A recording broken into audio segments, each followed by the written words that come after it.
Il demande à personne de s'excuser. Par contre, on demande à tout le monde d'être à la hauteur de notre humanité.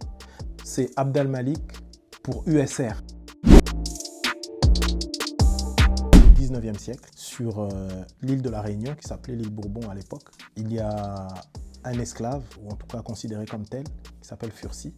Il a appris à lire et à écrire en cachette. Et lorsque sa mère meurt, il découvre qu'elle cachait des documents. Et dans ces documents, il y a un acte d'affranchissement.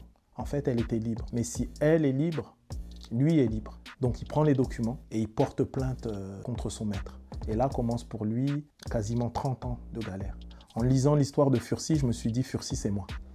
Et c'est ça qui m'a marqué. Parce que finalement, Fursi, s'il n'avait pas su lire et écrire, en fait, rien de toute cette histoire n'aurait été possible.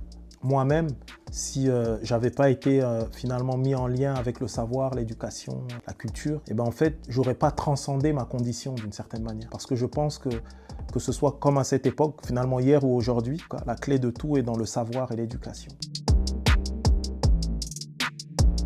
Je voulais dire aussi, il y a des problématiques qu'on vit aujourd'hui qui sont les conséquences directes de l'esclavage, du colonialisme, du néocolonialisme. Et on vit ces problématiques aujourd'hui. Et si on veut résoudre, finalement, ces problèmes-là, si on veut véritablement travailler à faire authentiquement et sincèrement peuple, à faire authentiquement et véritablement nation, finalement à faire authentiquement et véritablement France, en fait, on doit aller au commencement. Aller au commencement, c'est de comprendre que dans notre histoire, dans l'histoire de France, dans l'histoire d'Europe, il y a des parties sombres.